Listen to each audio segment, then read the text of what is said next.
to talk a little bit about what is going on in our crazy South Florida market. What is happening? Is this going to go on forever? Hi, I'm Beth Hochberger, CPA CGMA. This channel aims to educate you on tax, tech, crypto, and finance related news. Come learn how to grow and keep your wealth.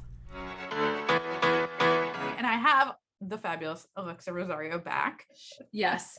And it's interesting because I think that so many people try to follow like what the media says or what social media says about real estate and forget how hyper local real estate actually is. So I was just talking to a good friend of mine just the other day, and we were talking about how they're trying to move Silicon Valley to either Texas or Florida.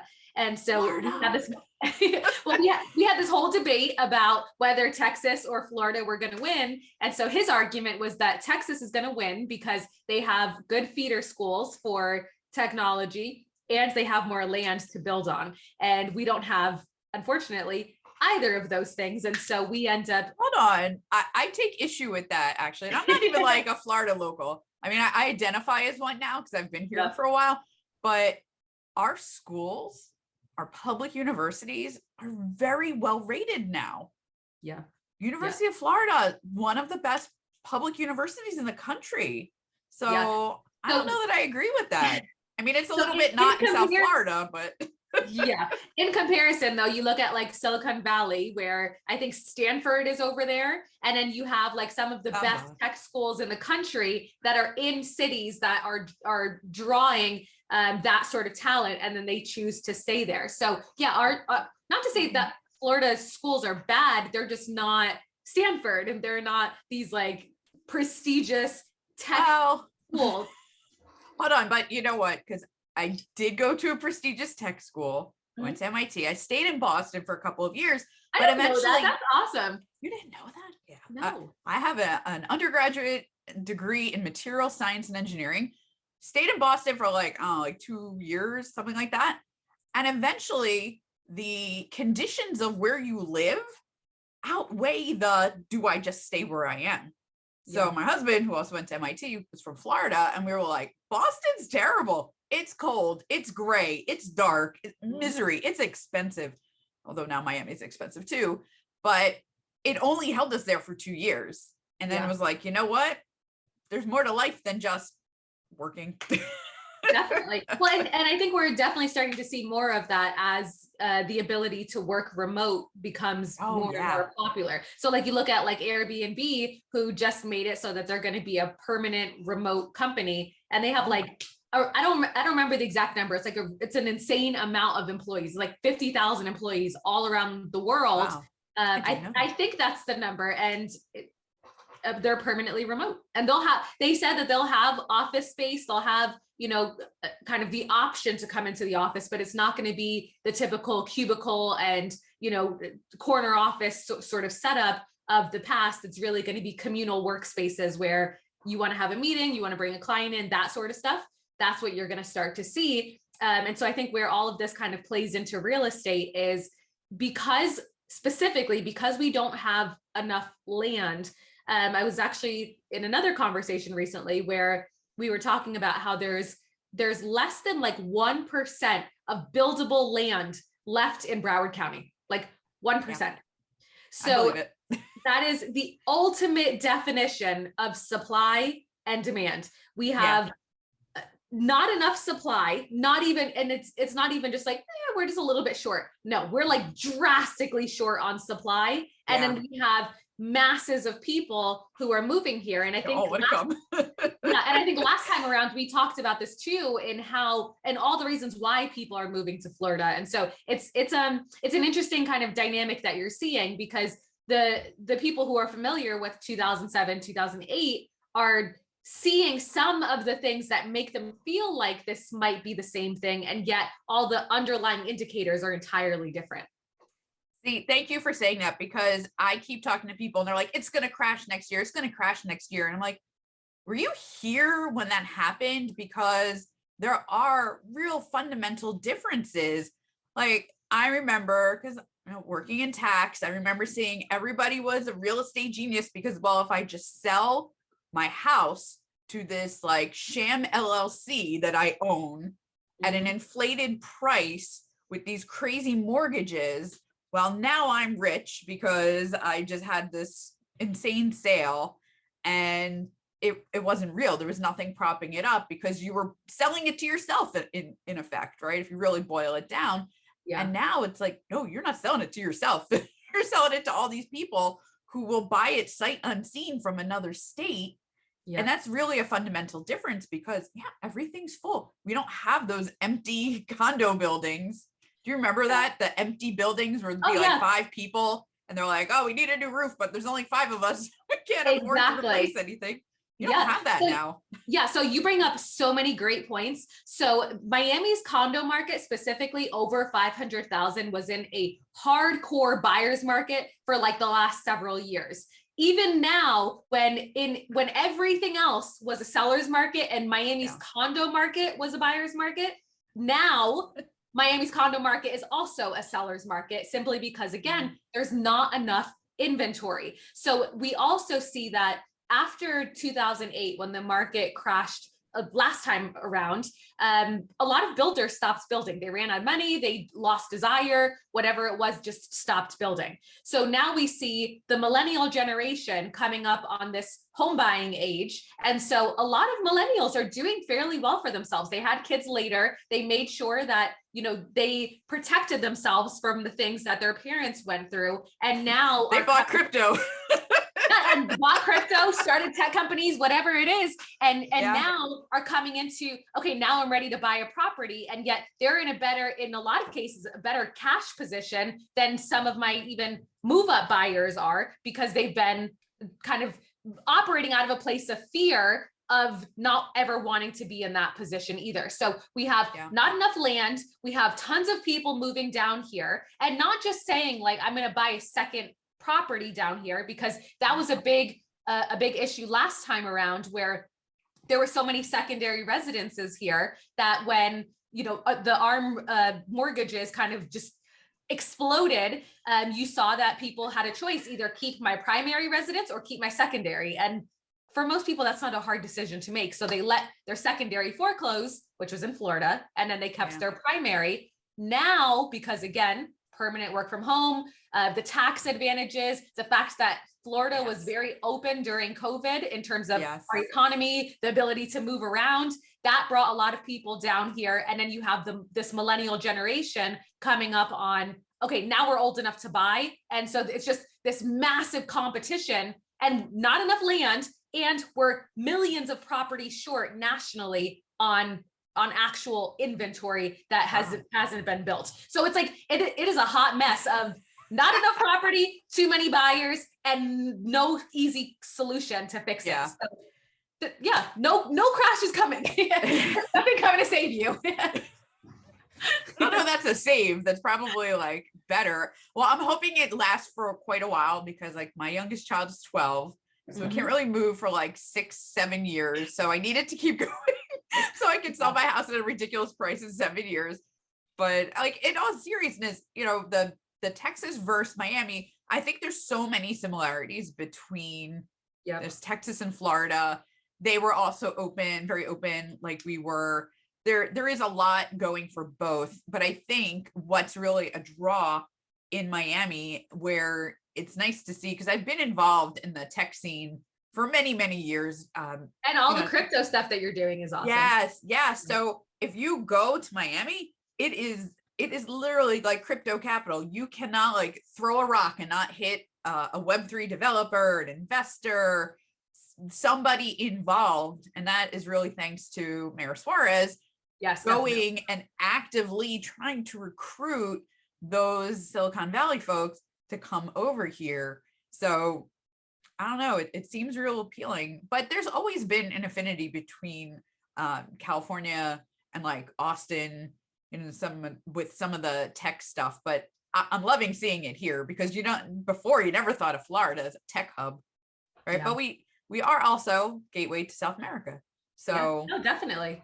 It's an interesting sort of I don't know, dynamic that I think we're going to have to see how it plays out, because there's a lot of factors that are going to influence it. And one of the things that I'm keeping an eye on personally is the cost of living. And what I mean by that is if we're looking at, so a lot of the younger kind of tech developers, so we're talking about the ones straight out of school, or the ones who are high school geniuses and just figure out how to do it in high school, like those are the ones that you're going to find are going to drive a lot of the tech sort of culture or the tech community in a city, because they're the ones who are out and about and attending all the events and so on and so forth. And because of the fact that, again, we don't have land, and compared to Texas, where it's literally endless, just acres and miles of flat land that's just buildable, and you're seeing like family farms that have been in their family for 200 years are now like, yeah, we'll sell to the big developer, and so they can build much more affordably than we can. And also, I think Texas actually builds with wood, we built with concrete, so our construction is more expensive. Yeah. So you look at things like that, and then when you factor in, one of the things that I'm really keeping an eye on is as prices go up, you're going to start to see that the people who work at Publix and the gas stations, and our teachers and the people who are the crossing guards at your kids' kind of crosswalk, they're not going to be able to afford to live here anymore. And so the only alternative is that they are going to continue to demand to make more money in order to live here, which means that the business owners who operate behind these smaller businesses, like the corner store or whatever other kind of local places, are going to have to raise prices. Yeah. And that makes not only the housing more expensive, but also things like gas and groceries and everything else, 100%. Getting your nails done, like all of that. So that's really what I'm kind of keeping an eye on. And I'm not really sure where that's going to head yet, but I am very much in tune with what's going to happen there. So you have that aspect of it that's kind of driven by like the housing market, but then we've got the overall just, inflation that's happening. I mean, not that I'm so old, I don't think I've ever seen gas. I saw gas last night, $4.95. I have never seen gas that expensive in my life, like in person. You see pictures. Yeah. So maybe the fact that California is at like $7 or whatever, maybe that'll help like get people out of there. But yeah. Well, okay. So, and then like that brings up like, cause it's not just about real estate. And I think the mistake that so many people make, and I think that you would agree with this, is real estate is not separate from everything else. Real estate, especially when you're looking at the higher price points, because people buy more real estate when their other assets are doing well. If their stock portfolio is absolutely crushing it, they're like, I can take some money out and buy more real estate. Like that, generally there's a very direct relationship there. And what you're seeing is like, as everything gets more expensive, it's not, that part is not going to be feasible to continue to maintain. We'll see about the pricing piece. And I think as interest rates have gone up, we're starting to see that instead of there being 20 or 30 or 50 offers on a property, there's 3 or 5. And instead of a property selling in 3 hours, it's taking a week to sell. Oh, it's still a seller's market. Yeah, but it sounds a little bit more normal. Like some of the stories I was hearing from people, because we do market to individuals who live in high tax states. Yeah, trying to entice them to come to Florida, but also as a service, like helping them navigate, like how do you actually physically become a resident of another state? Right. And it's crazy some of the stories I would hear. Like people would get on an airplane to come look at properties. By the time they land, they're all sold. I heard that multiple times. I literally lost a $3 million buyer because he wanted to see 3 very particular properties. I spoke to the listing agent. So let's say, I don't remember the exact dates, but let's say I spoke to the listing agents on like Wednesday. He booked his flight that night, came down Thursday. I spoke to the listing agents Thursday morning and 2 hours before I went to go show the properties. By the time he landed, all 3 of them were sold. And he was so mad at me. And I'm like, up until $4 million, we are still in a seller's market. Like that's not, it's just because you're in a higher price point doesn't mean that you're immune to any of this. Like up to 4 million, you're still, and even between 4 and 7 million, it's a balanced market. So like, unless you have $8 million to buy a property, it's not a buyer's market. Like, I wish I did. I know, right? Really wish I did. Definitely. I also find it interesting. I've always found it interesting that, when you do get into that like much higher end, how it's so divorced from like the other parts of the real estate market, right? Like, because we have Fort Lauderdale, we've got, you go down, take a boat ride down any of the river, like go down New River, whatever, and you see those mansions, like ridiculous mansions, they're empty. But I think a lot of them are rentals and things like that. But, you'll see like the for sale sign, the second and third, right? But you see those sale signs and you're like, I just wonder how much are these places on sale, like $20 million or whatever. But it's just such it's a different world when you're dealing in those multiples of millions and trying to sell things. So I'm guessing they're not flying off the shelves in quite the same way. No, I don't know if they ever do. Do they ever? They are still selling. They are Really? definitely still selling. Yes. So it's been interesting. It has definitely been interesting. And we're expecting it to slow down and to normalize.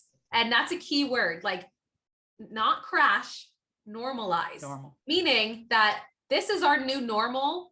And instead of getting, like I said, 10, 20, 30, 50 offers, we're getting 3 to 5 at these new prices. And historically, when we see interest rates go up, it doesn't actually affect pricing. It just affects the number of properties that are sold.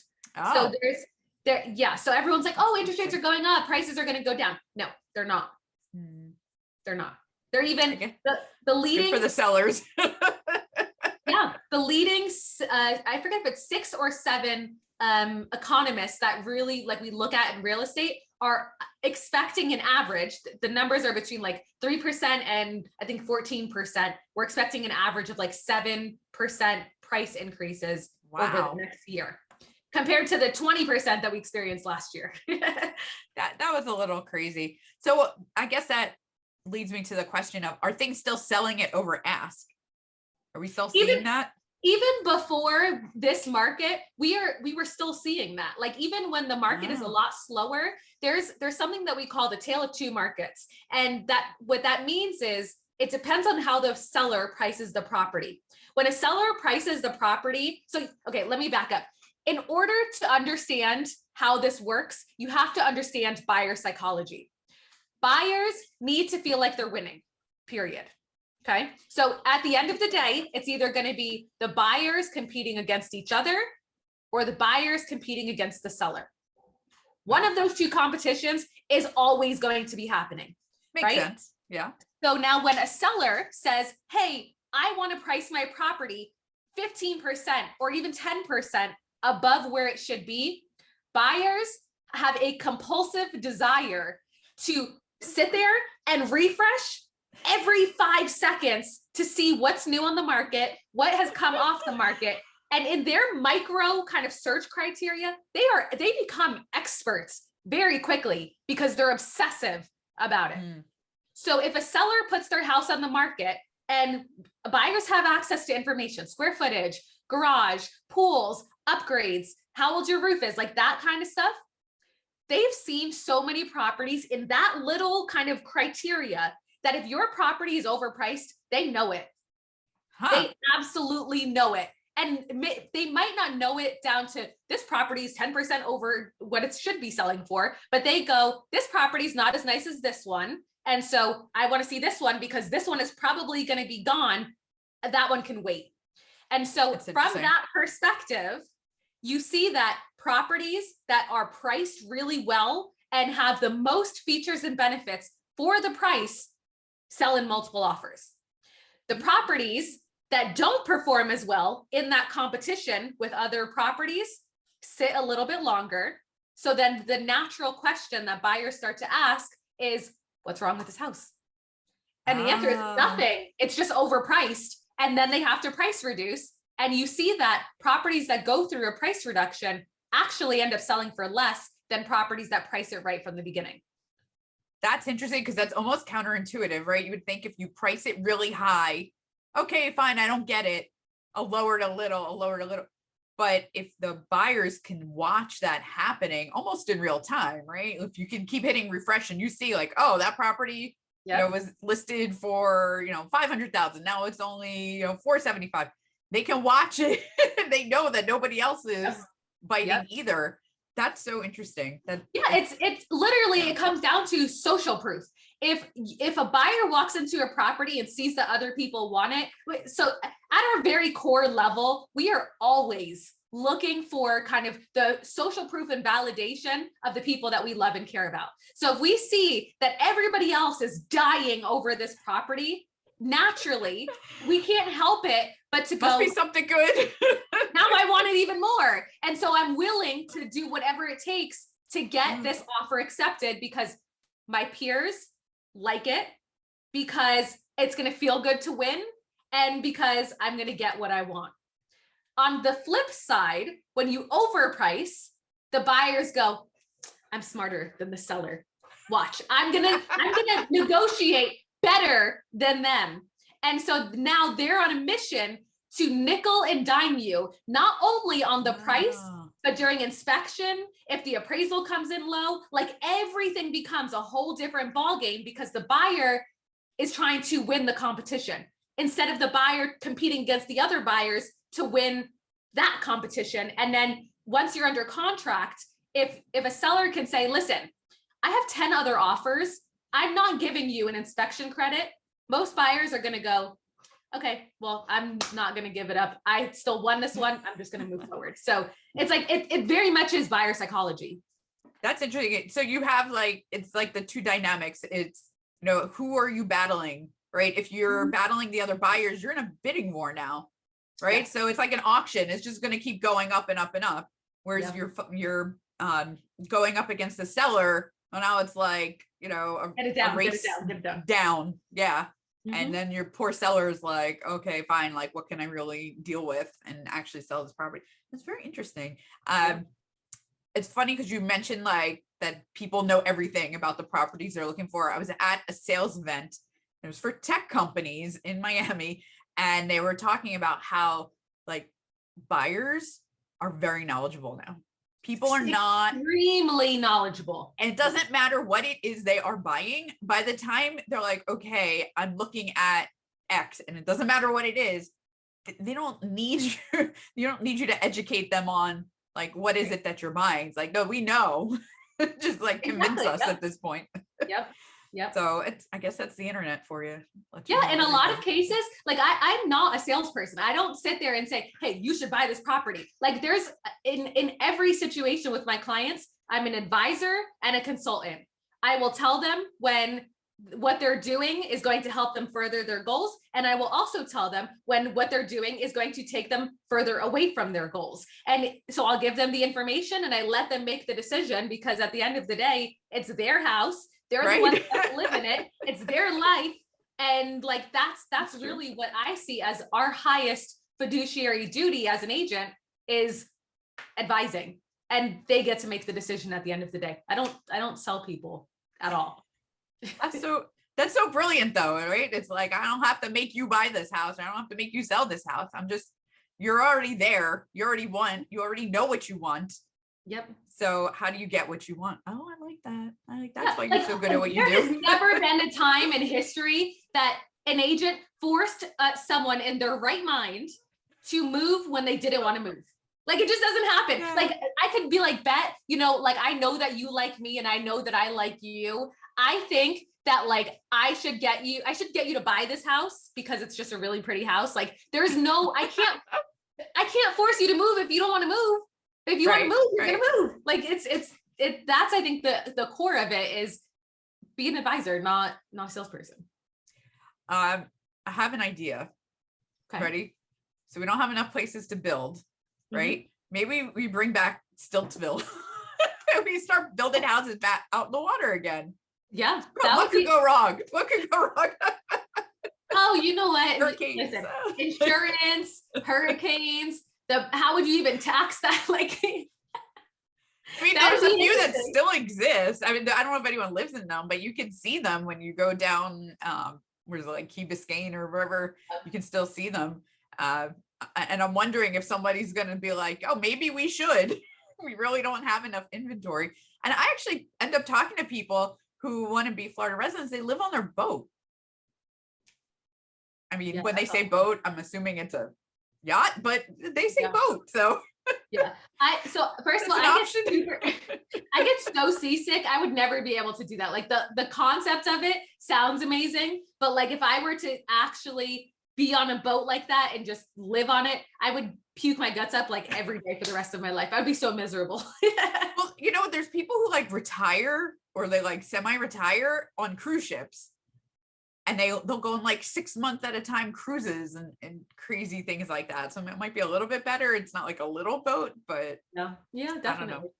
Creative solutions to problems. I mean, I think that's really the other thing is that you're going to find people with creative solutions if people really want to be in Florida, which I think if life here stays the way it is, maybe minus the like things getting real expensive, you know, just like the nice weather, um the freedom, the low taxes. Like there's a lot of things that are appealing as our schools improve. I think that'll help also, but you'll end up having to have some creative solutions to what do we do about the lack of housing. I'm guessing it's probably going to be paving over green things like uh, golf courses.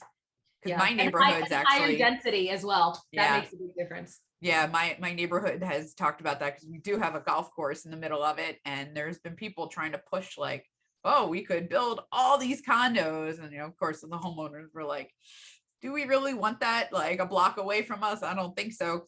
Traffic is bad enough already, etc. Yep. But at some Yes. point, it's just going to be so financially feasible that it'll happen, I guess. So that brings up the next point of the infrastructure.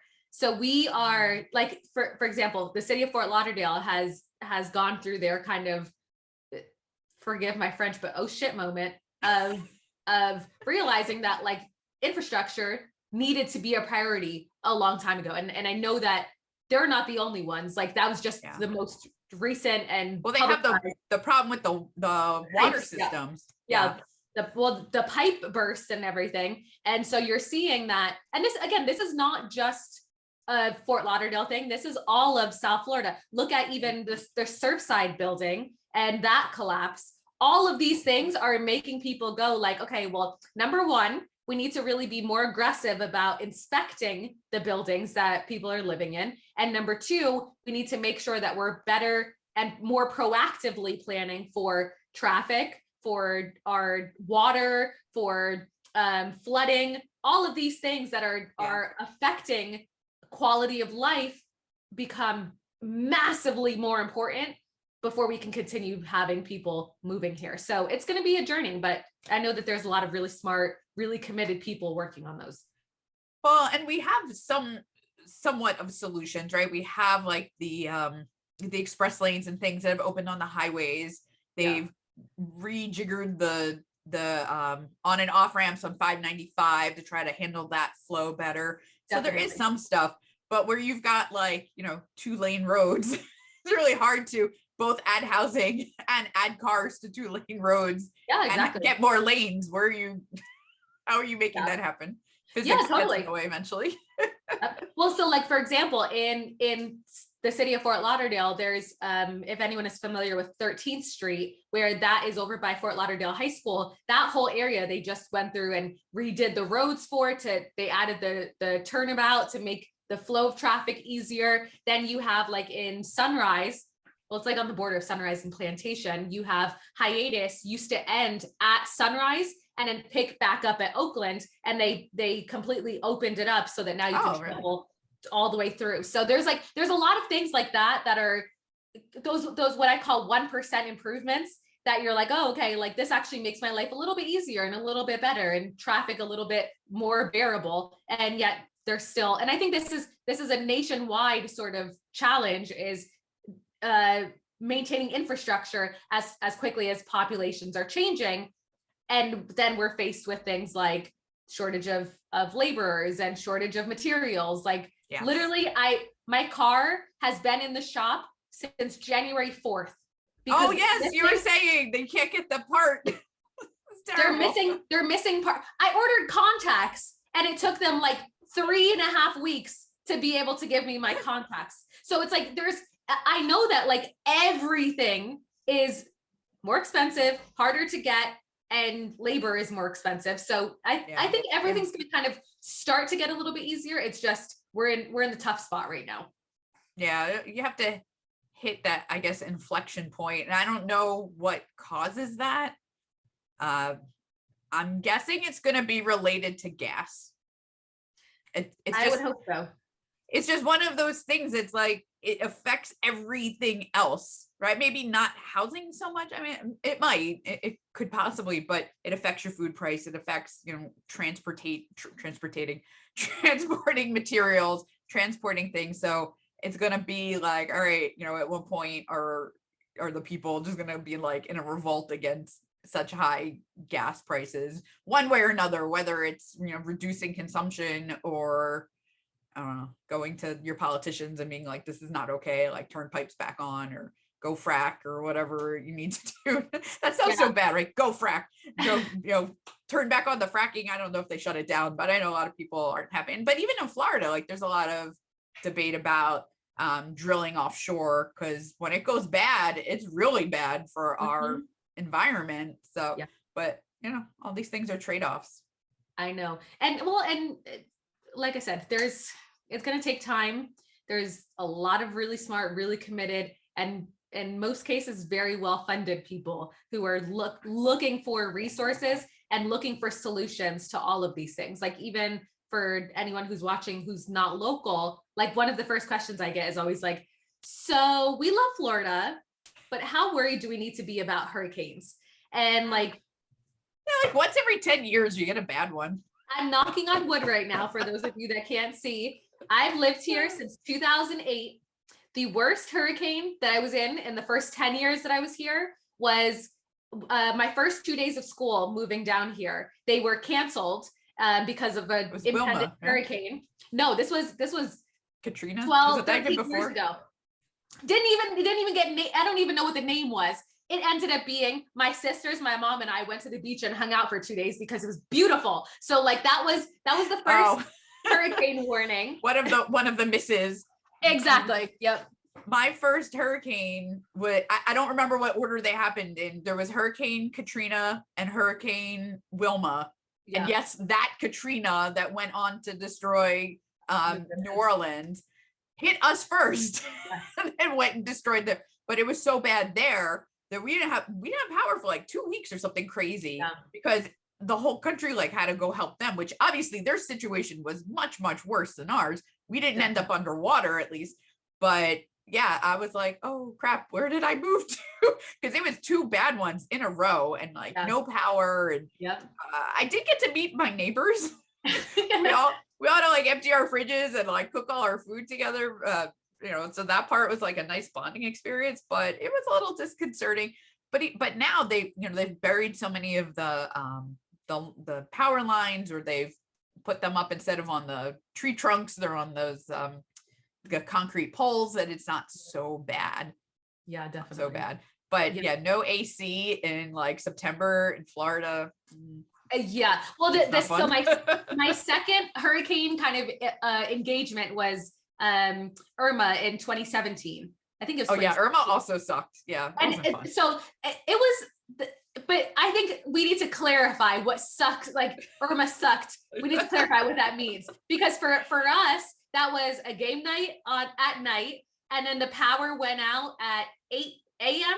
and it came back on at like 8 p.m. And then that was the extent of, and there was like leaves and stuff, but that was the extent of kind of what we ended up experiencing. It a little bit depends where you are, because where I am in Hollywood, you're not that lucky. We're not that lucky. We lose power for a while, and I'm not where like my house specifically is.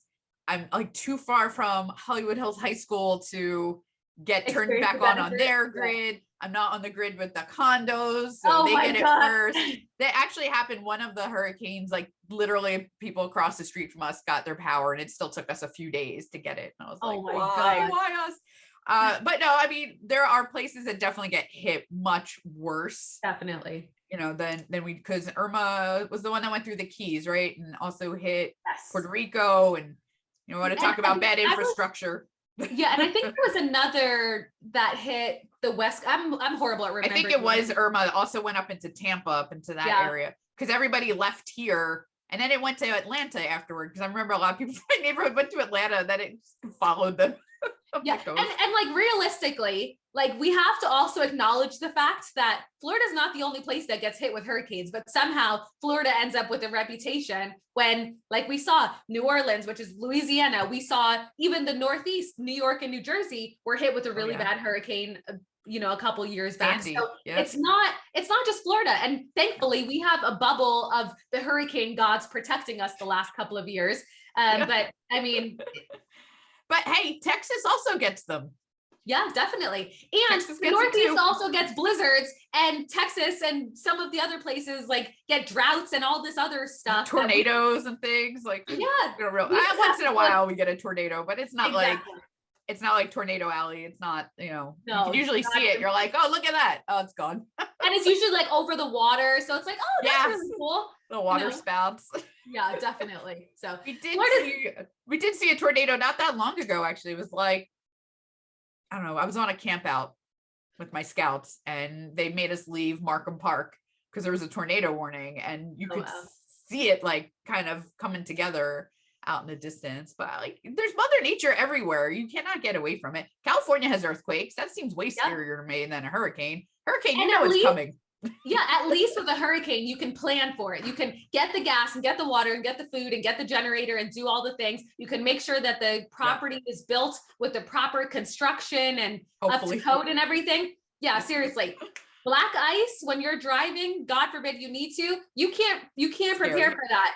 Tornadoes, you can't prepare for that. Earthquakes, you can't prepare for that. Like, there's a lot of things that we don't get to prepare for, but here in Florida, we have more than anything, the most annoying part of Florida is the lizards, not even the hurricanes. It's when you get those 2 cold days and all those iguanas like fall out of the trees. Yeah, right.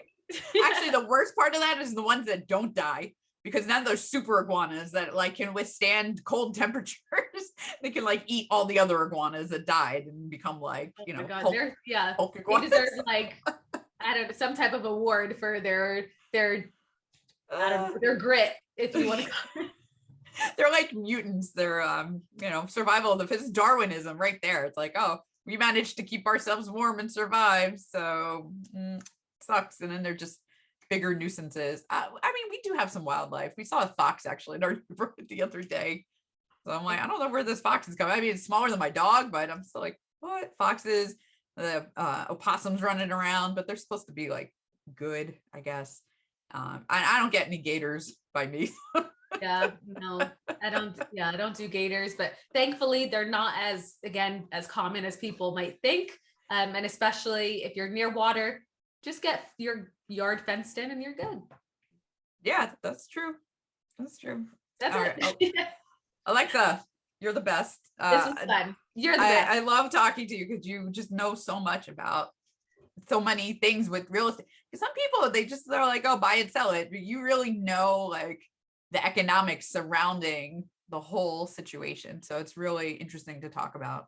Everything. Yeah, no, I genuinely, like I said, I'm an advisor, and I can't be a great advisor without also knowing enough to advise at a both macro and micro level. So I really take pride in making sure that I understand like everything beyond just the house that you're looking to buy. So, but that's also why I admire you so much as an accountant, because firstly, you're the anti-accountant. I feel like you should that as like a hashtag, like bet the anti-accountant, because you're like the epitome of what you would not think of with an accountant. And yet you're so knowledgeable and you're also so fun. Like you make accounting actually fun. I didn't know that was possible. I try. Well, because, you know, doing tax returns isn't fun, right? Like just literally filling things out.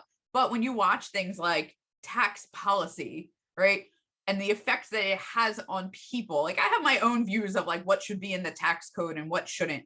But very recently, right, we had these child tax credits, right, and we had these stimulus payments and all these things. And okay, it was nice to get money, but now we're feeling the hangover from it with the inflation. But at the same time, that phrasing, the hangover of it. Yeah, it is. It's the hangover, printing like $1 trillion or whatever it was. But for me, for my clients, people were like panicked, like, what does this mean for my taxes now? Yeah. And you kind of get a feel when you're doing something for many, many years, and you don't want to talk about how many years, but I'm sure you have the same thing. Like you see the trends, you see whatever. So when someone says, okay, what does this do to my taxes? I'm like, I can give you like roughly an estimate, maybe not to the dollar, but I'll say like, oh, this is make you a more, less, whatever. With these credits and rebates and things and stimulus payments, I was like, I have no idea. We'll learn together. And I feel bad telling people that, but it's like, well, how much did you get? Like, there's so many factors. Like, personally, like my husband and I filed separately this year. We actually owed more tax that way, but because of the child tax credits and the recovery rebate and all these things, it was better for us net overall. So I'm like, this is a crazy system. Like, who thought this up? And it's totally acceptable. Like you can switch back and forth files, marry separate, whatever. And I never even really used to check unless someone asked, because 90% of the time it was not applicable to people. And now it's like, well, who knows? Let's see what happens.